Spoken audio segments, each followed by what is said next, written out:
Nathan était ce qu'on appelle un fils de bonne famille. Né dans le confort, élevé dans les codes d'une haute société où tout devait être parfait. Les études, les fréquentations, l'image. Il était intelligent, charismatique, promis à un avenir brillant dans l'entreprise de son père. Mais ce que peu de gens savaient, c'est qu'il avait un secret. Un secret doux, intense, mais inavouable, il était tombé amoureux d'une fille que son entourage n'aurait jamais acceptée. Elle s'appelait Amina. Amina était une jeune femme africaine venue en France grâce à une bourse d'excellence. Elle venait d'un village modeste, mais portait en elle une lumière que personne ne pouvait ignorer. Toujours souriante, pleine de vie, passionnée par les livres et les débats, elle avait ce don rare de faire se sentir unique chaque personne qu'elle croisait. Nathan l'avait rencontrée à l'université. Au début, ce n'était que des échanges dans un couloir, puis des discussions autour d'un café, et enfin, des soirées entières passées à refaire le monde. Il se sentait vivant avec elle. Aimé non pas pour ce qu'il représentait, mais pour ce qu'il était réellement.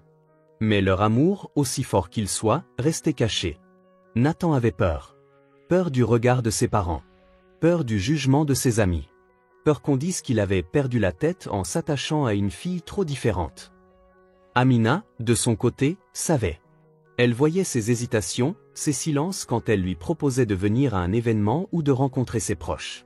Elle sentait qu'elle n'était pas pleinement acceptée dans sa vie, malgré tout l'amour qu'il lui montrait en privé. Un soir, alors qu'ils dînaient ensemble, Nathan sembla différent. Froid. Distant.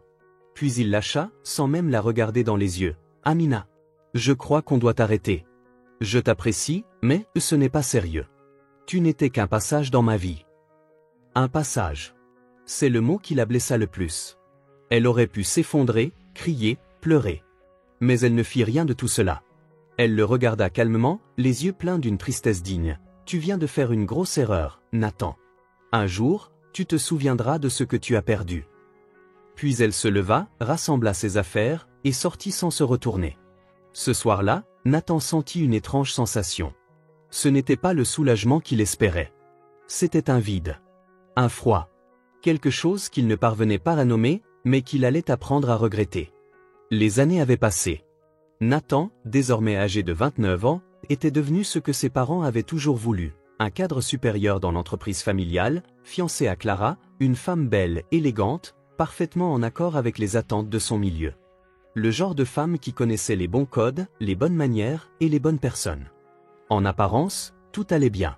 Il vivait dans un bel appartement, roulait en voiture de luxe, voyageait souvent, et pourtant, il y avait ce vide. Cette chose silencieuse qui lui rongeait parfois le cœur quand il était seul. Ce vide avait un nom, Amina. Il ne l'avait jamais revue. Après leur rupture, elle avait disparu de sa vie aussi rapidement qu'elle y était entrée. Elle n'avait pas cherché à reprendre contact. Pas un message. Pas un appel. Pas même un regard croisé par hasard. Et c'était justement ce silence qui le rongeait. Elle ne l'avait jamais supplié. Jamais pleuré. Jamais quémandé. Elle était partie, fière, droite, comme si elle savait qu'elle valait mieux que ce qu'il lui avait offert. Ce souvenir l'obsédait, malgré lui. Alors qu'il préparait son mariage avec Clara, une idée germa dans son esprit. Une idée mesquine. Une idée guidée par l'ego plus que par la raison. Et si Amina venait au mariage? Pas pour lui faire plaisir. Pas par nostalgie. Non. Mais pour qu'elle le voie réussir. Pour qu'elle le voie entouré, admiré, au bras d'une femme qu'on qualifierait de parfaite. Pour qu'elle ressente, peut-être, un pincement. Un regret. Un sentiment de manque. Il trouva une vieille adresse mail. Écrivit un message simple, presque neutre. « Bonjour Amina. J'espère que tu vas bien. Je me marie le mois prochain. Si tu es en France à ce moment-là, tu es la bienvenue. Nathan. » Pas de fioriture. Pas de « je pense à toi ». Juste une invitation sèche, presque provocante. Il ne s'attendait pas vraiment à une réponse. Mais 3 jours plus tard, il reçut un simple « Merci. Je viendrai. » Son cœur fit un bond. Il ne savait même pas pourquoi. Était-ce de l'adrénaline? De l'excitation? De la peur? Il l'ignorait.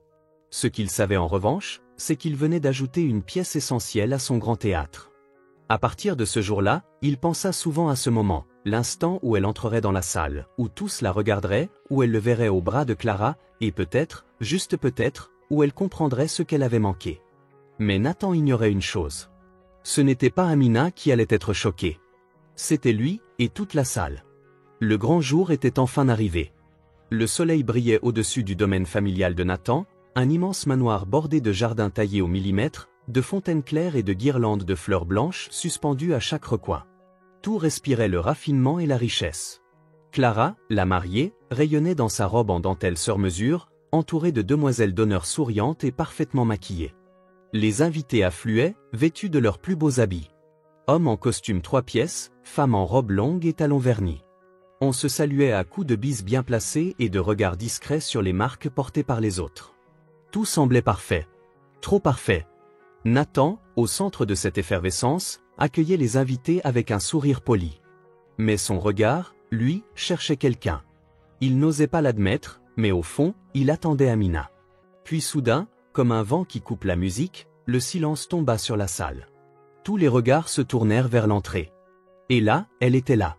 Amina. Elle venait d'arriver. Et son entrée fut tout simplement saisissante. Elle portait une somptueuse robe longue, mêlant tissu traditionnel africain et élégance contemporaine. Les couleurs chatoyantes de son pagne, un bleu profond et un or éclatant, contrastaient avec la blancheur neutre du décor. Ses cheveux étaient relevés avec grâce, un collier artisanal autour du cou, et surtout, ce port de tête. Ce regard franc. Cette démarche lente, assurée, comme si chaque pas était une déclaration de puissance. Mais ce n'était pas tout. À son bras se trouvait un homme. Grand, élégant, au regard doux et sûr de lui. Costume parfaitement taillé. Présence magnétique. Il n'était autre qu'Idriss Bakayoko, un entrepreneur social très médiatisé.